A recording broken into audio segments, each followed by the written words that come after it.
a revelation for Greece, is less the old luxury than the new force. It is the tremendous knotting of the primitive paradox by which pessimism and resignation are swept forward in a rush of vital faith. Like a magnet or electric charge, that flexed field of spirit carries the incalculable energies of the Greek way. It is the gift of this vitality that terrors are seized and affirmed as fierce delights, an 8th century shipwreck against the battle deaths of the Iliad. Idomeneus stabbed Aramis in the mouth with a pitiless bronze, so that the brazen spearhead smashed its way clean through below the brain in an upward stroke, and the white bone splintered, and the teeth were shaken out with a stroke, and both eyes filled up with blood, and gaping he blew a spray of blood through the nostrils and through his mouth, and death in a dark mist closed in about him. Homer makes us like Zeus, rejoicing in the pride of his strength, looking out over the city of Troy and the ships of the Achaeans, watching the flash of bronze, and men killing, and men killed. But the earliest Greek has little to match Homer's richest descriptions. As when in the sky the stars about the moon shining are seen in all their glory, when the air has fallen to stillness, and all the high places of the hills are clear, and the shoulders outjutting, and the deep ravines, as endless bright air spills from heaven, and all the stars are seen to make glad the heart of the shepherd. Such in their number blazed the watchfires the Trojans were burning there in the plain, 1,000 fires, and beside each one sat 50 men in the flare of the blazing firelight. For anything of comparable evocation, we have gone back centuries before the Trojan War to that Cretan miracle of the harvest vase. But could we not have gone forward into the 7th century, when Corinth brings the Minoan to a Greek rebirth, the Homeric wonder of beauty and élan? And standing each beside his chariot, chomping white barley and oats, the horses waited for the dawn to mount to her high places. For Homer's art relates 3 ways: to the Aegean past, the geometric present, the archaic and classical future. We can never know how far the softer harmonies of the 8th century poem reflect its 6th century pan-Athenian shaping from the oral body of epic song. Thus Cicero. Pisistratus is said to have arranged in their present order the books of Homer, until then in confusion. Not to mention the 2nd century redaction by which Aristarchus produced the final Homeric canon. As the 7th century advances, vase scenes, our clue to lost painting, coin the epic and tragic myths. Here Alcides killing Nessus, Alcides himself to die by the curse of the centaur's blood, one of those fatal justices to be praised, an Iliad blending of terror and delight, and the iron tumult went up into the brazen sky through the barren bright air. Achilles, with his choice of life or fame, where the very word for excellence, arete, points to Ares, war. And now battle became sweeter to them than to go back in their hollow ships to the beloved land of their fathers. Toi sidafar polemos glykion geneteie neestai, en neusi glafiresi philein espatrida Gaian. In Homer, the antinomies stand clean and immediate. There is no rationale to vindicate the gods or to validate suffering. No ripe Sophoclean, no cause for tears. In the paradox of energy, the gods vindicate themselves. This youth, about 600 B.C., type of the archaic Apollo, Python slayer, Marsyas flayer, god of light and justice, and of the darts of pestilence, the sharp smile, not of the lips only, but of the whole sinewed and triangularly jointed form, shoulders, belly, knees, has the unaccountability of myth, a flame. Like his sister, when she caught Peleus' son by the hair, he turned about, and straightway knew Pallas Athena, and the terrible eyes shining. Though already in Homer fierce vitality receives classical design, as in the two-gabled temple perfected by 600 BC at Corinth or among the groves of Olympia. So in the blind bard Herodotus placed 4 centuries before his own time the force that built the city-state, that sowed the Mediterranean with colonies, and in Thales and Anaximander raised the why of natural philosophy, seeks its own harmony between tragic antinomies, the temple of justification. Such in the Iliad is the resonance of pathos that arches from the parting of Hector and Andromache. For I know this thing well in my heart, and my mind knows it. There will come a day when sacred Ilion shall perish. To Priam's begging Hector's body of Achilles, I have gone through what no other mortal on earth has gone through. I put my lips to the hands of the man who has killed my children. Which Achilles grants in companionable sorrow. Such is the way the gods spun life for unfortunate mortals. But bear up, nor mourn endlessly in your heart. It is said, old man, you too were happy once. Kai se geron, to prin men aku omen olbion ena. Since already in the death of his friend and foreknowledge of his own fate, Achilles has risen to the kind of insight which would become the catharsis of Attic drama. Why, I wish that strife would vanish away from among gods and mortals. The Greek myth, in all its vibrance of paradox, one could call the gift of the gods, but its human containment and use becomes the Promethean work of man. Both Polis and tragedy ask moral reconstruction of the divine.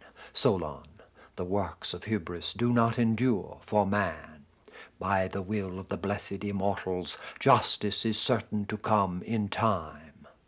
That warning he applied to the rich of 6th century Athens, channeling private daring into a proud republic of freedom under law. And when asked by Croesus who was happiest, he mentioned the Cleobis and Biton still seen at Delphi, who pulled their mother in a chariot to the shrine in Argos, and received the gift of death in their prime of youth and filial service.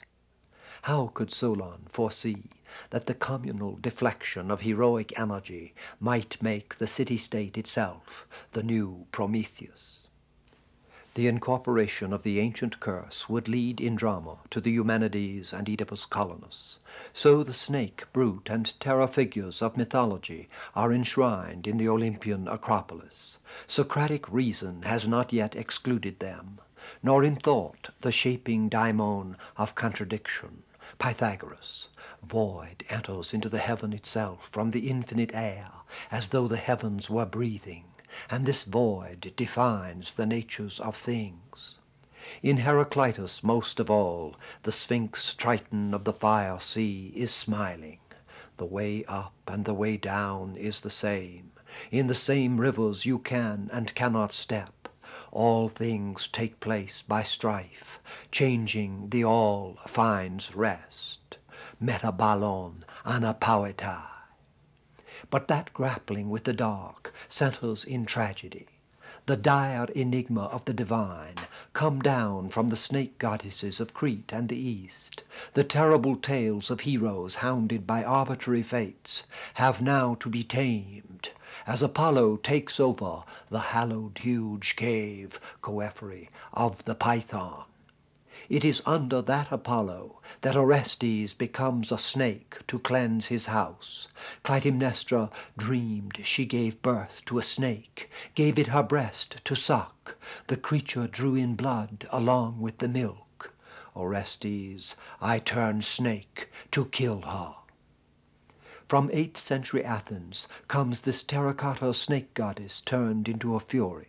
Women like gorgons, wreathed in a tangle of snakes. The libation bearers invoke them in Aeschylus. The death act calls out on fury to bring out of those who were slain before new ruin on ruin accomplished. The task is, as in the 6th century pediment of the Artemis temple at Corfu, how these Gorgon powers of night and the underworld, we have chosen overthrow of houses, where the battle guard grown within strikes near and dear, are to be instituted in the state. Let the old murder in the house breed no more, coephony. It is from the old divine order to the new, under Promethean reconciliation, as this hero, Chrysaor, springs from the Gorgon's blood. So Athena wins the Furies to their own sacred cave. I promise you a place of your own, deep hidden underground, where you shall sit on shining chairs to accept devotions offered by your citizens, Eumenides. We have begun to quote Aeschylus with the art of the centuries before him. Meanwhile, the marvelously preserved series of Athenian chore shows in the glory of marble the softening and humanizing of myth. Before 500 B.C., the lyric sharpness of Sappho. Deduce mena selana, kai pleiades mesai denuctes, paraderchetura, ego demona cateudo. The moon has set, and the Pleiades, it is the middle of the night, time passes, and I lie alone. Flows like an oriental hubris into Pindar's matured celebration of Panhellenic triumph. For triumph intervenes. 480 B.C., after Xerxes had lashed the Hellespont, rebuilt his bridge, and crossed with his hundreds of thousands, when the Persian spy, looking down on the pass of Thermopylae, saw the Spartan youth combing their long hair, and foretold a pushover, he did not know that, for the time at least, there was power in that beauty, an order of reason in that freedom. Simonides, stranger, bear this message to the Spartans. We lie here, to their bidding, self-persuaded. Oxen, angelen, lacedaimonios hotitede, kemathe tois kenon remasi peithomenoi.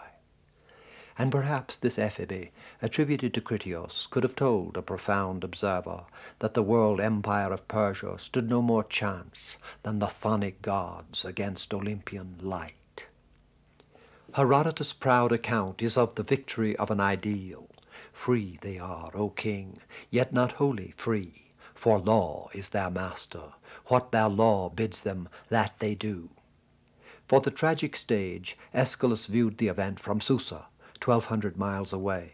Strange to make the chorus of Persian calamity a praise of Greece. Hellas owns no mortal master, and her sons are ever free.